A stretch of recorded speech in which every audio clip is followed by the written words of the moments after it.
movie review.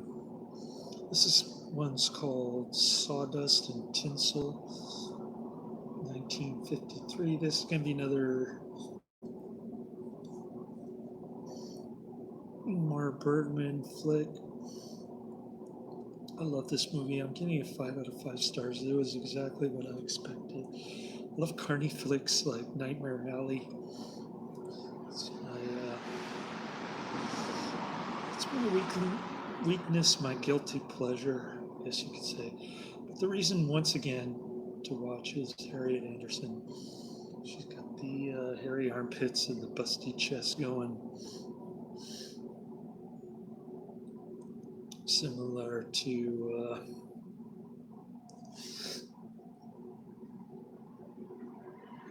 Summer with Monica. Well, there wasn't any nudity in this. I was expecting nudity, but they covered up the clown's wife with her hair and a bunch of seaweed. I thought she was going to get naked in this one, but I was wrong. They covered her up.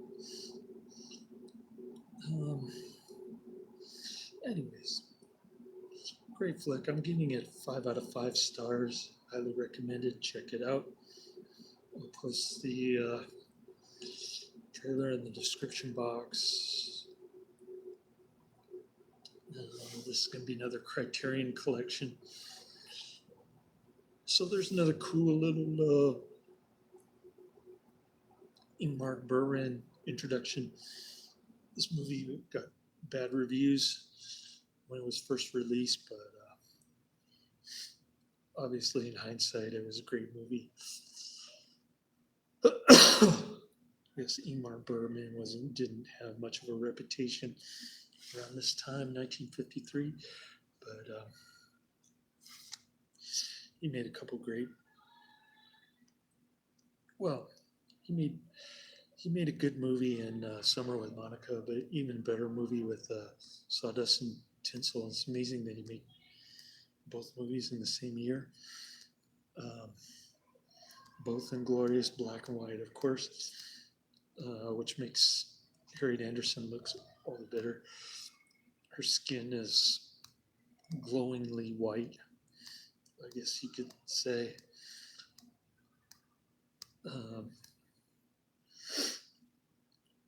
Just kind of interesting to see white women show their skin in black and white.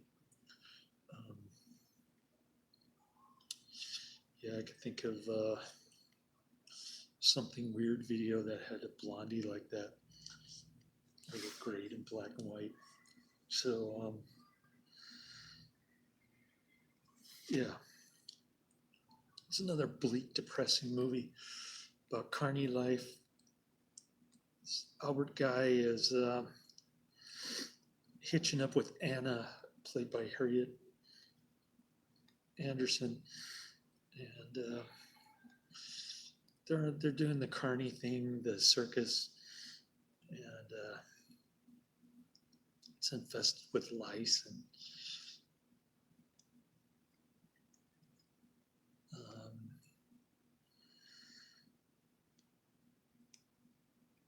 they're struggling. The Arthur guy keeps dreaming that he's in the United States. They call it America, and which is bad geography, because there is no continent named America. I guess he means North America. Anyways, I guess I'm being nitpicky, but you catch my drift. I'm just going by the subtitles. I don't know how to say America or United States in Swedish language. So maybe got lost in translation. I don't know. But it starts raining really hard when they get to this town. And I think it's around the 1920s or something, because they're talking about something foreign called an automobile.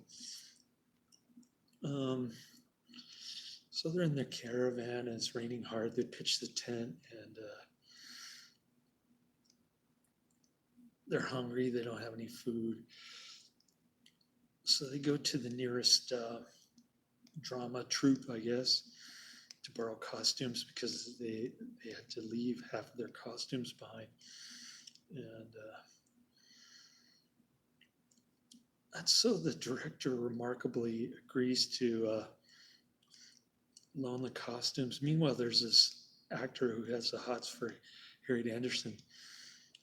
Arthur decides to go back to his wife, whom he's been cheating on with Anna, Harriet Andersson. And it's not a real warm welcome. Gives his son a nickel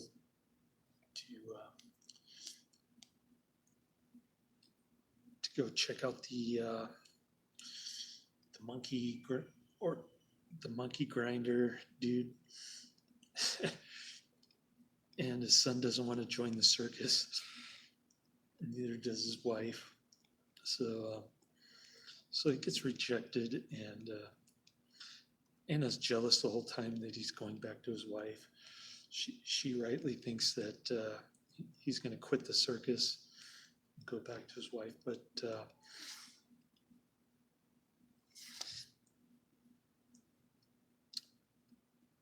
poor Arthur can't beg his wife to bring him back. She's enjoying her freedom, peace of mind, running some shop or something. And meanwhile, Anna, aka Harriet Andersson, decides to go back to this actor dude who's got the hots for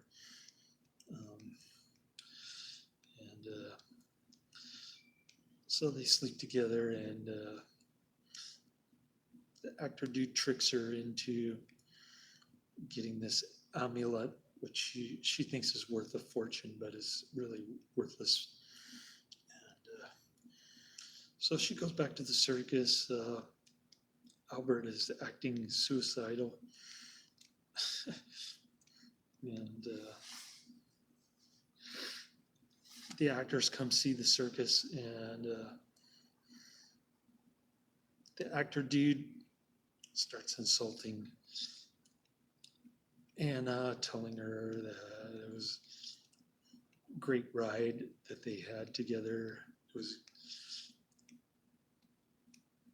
asking her if she'll do it again in front of Albert. So Albert whips his hat, and they get into a fight, and Albert loses, gets humiliated in front of all the spectators and all the circus people. So you kind of feel sorry for the guy, although he is kind of a drunk and not very reliable father. But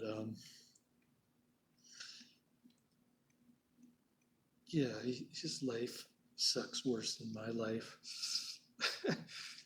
Although, I got to tell you, so the 22-year-old black girl on Tinder, I finally figured out that she wanted me to be her part-time sugar daddy. She flaked on me on Sunday. She told me she had to go see a concert. Then she changed her story that she had to take her nephew to the hospital to get insulin, which doesn't make sense. Usually, if you're diabetic, you have the supply readily handy, and you just shoot yourself in the stomach, that sort of thing. I know because I used to have a friend in junior high school who did that sort of thing. Yeah, I think his name was Dan.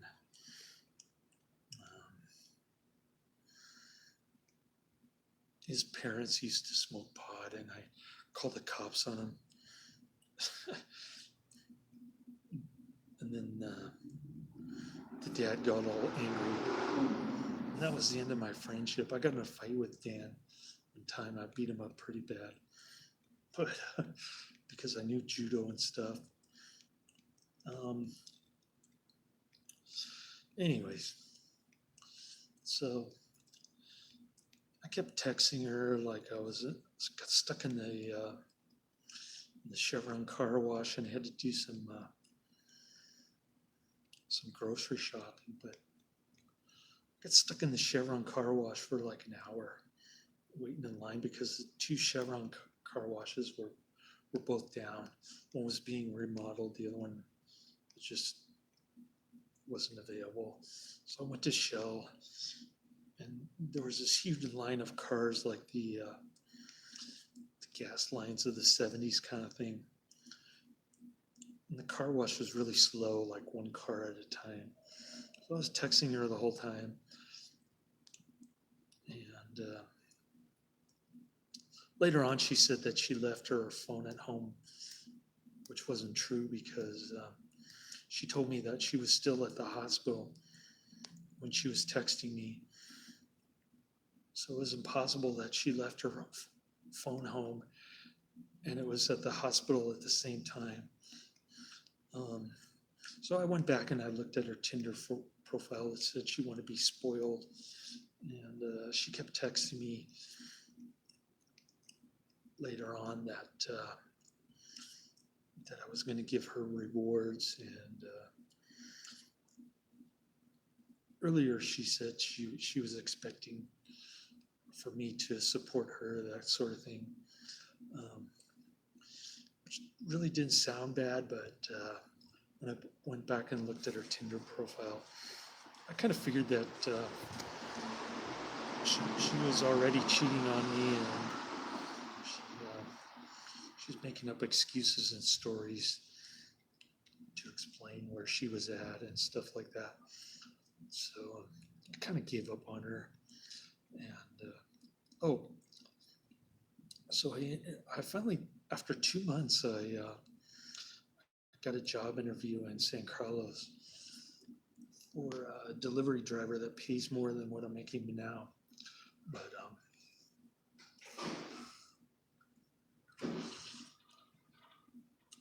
I have a feeling the guy who interviewed me was kind of disappointed that I was still doing the other delivery driver job, because I get the feeling like he has to hire somebody quick, and he thinks that I have to give 2-week notice or something. But I didn't want to tell him that I was working 3 jobs, because that really would have made the interview even worse. And then he told me that he had a few more people, like 4 more people that he was going to interview, but then he said a lot of them were no-shows. So, but by the time I got the interview with him, I had already set up a phone interview for an even better position as an operations manager, doing graveyard 4 nights a week, from 8 p.m. to 6 a.m., I think. So that job pays even more, and I'm real excited about that opportunity. I've been waiting 2 months for them to schedule an interview, and I finally got one over the phone. So I'm pretty excited about that. I hope I don't blow it. Got to be real careful with my answers. Can't be caught off guard or say something contradictory. So hope that goes well. And I got pretty good sleep yesterday. Probably 12 hours or something. That's why I haven't been nodding off yet, but I was glad I got to see this flick. Great movie. Harriet Andersson is great again. She's a reason to watch, of course. And can't help but feel sorry for the Albert character, even though he's kind of a louse and a drunk, like the clown dude. The clown dude's stuck with his wife Alma. She's like she looks like an older, like 40-something blondie, and she thinks she's hot stuff. She likes to flirt with the military dudes. She strips naked and goes skinny dipping with them. The clown finds out and he's all upset, like he's heartbroken, but he can't carry her back. I don't know if he's drunk or what, but he looks pretty upset, like he's stuck with her. And he's got some great lines about how he dreamed about being in a room and he kept shrinking until he was nothing. There are a lot of depressing lines like that from Albert and the Clown, but yeah, great flick. I guess that's why I enjoy Ingmar Bergman movies from this period, because they're both depressing and they got the skin factor, the hairy armpits and whatnot. Harriet Andersson.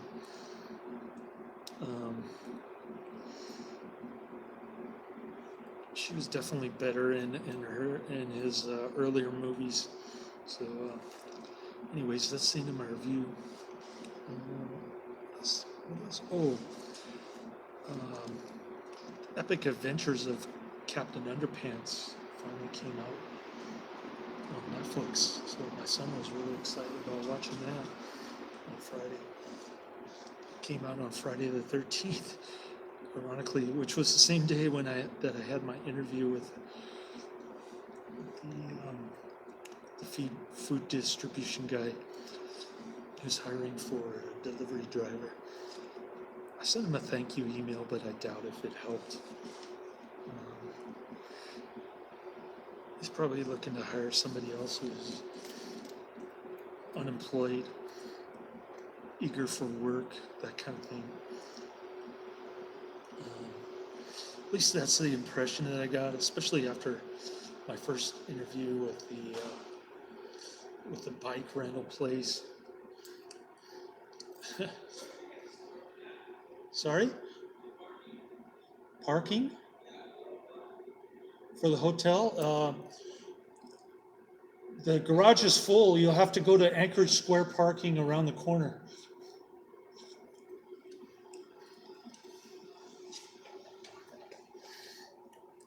Sorry about that. The garage has been full all night, but front desk made me park this guy. I guess because he was given the front desk guy hell. Sorry, I'm tired and dyslexic this late at night, but anyways, yeah, I guess my son will finish watching the Netflix episodes tomorrow. Or actually today's Sunday. What am I thinking? Got my days mixing up with the words. Because I've been working too hard. I put in like 9, almost 10 hours, and I didn't even get a chance to nap afterwards because I had to put gas in my car.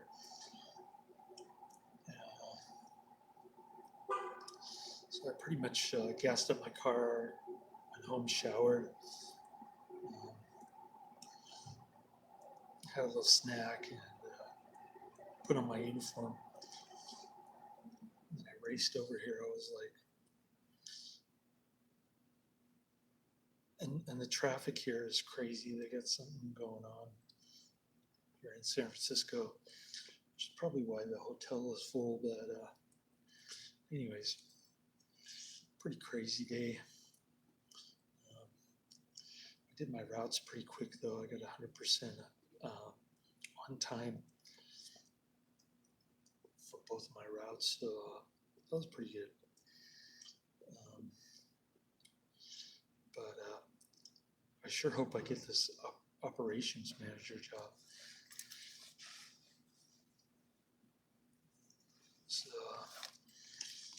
So I can make enough money to quit this job and maybe cut back my hours on my delivery driver job. That's the goal. Save up $20,000 by early next year. Then I'll be good. About 500 shares of, 500 of the options, the stock options, my delivery driver job. Tried to exercise them, but I guess the HR lady was kind of surprised that I was buying them as an active employee. So she said most of the employees wait until they leave the company and they buy all at once.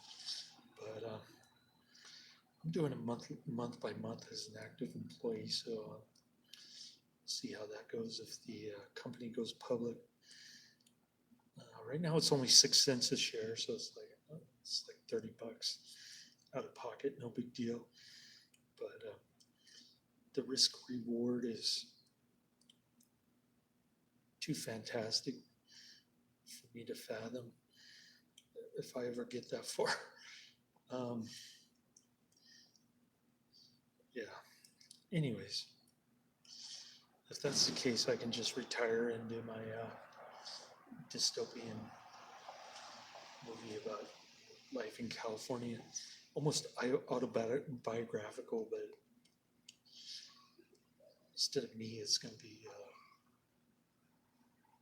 a woman character. So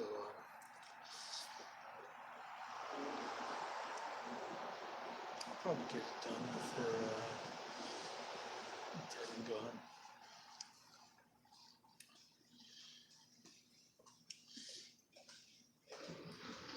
We'll see how that goes.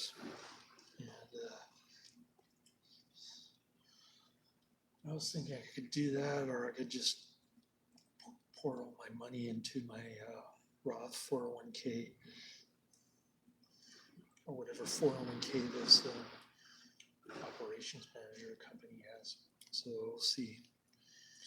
Anyways, that's the end of my review. Laters.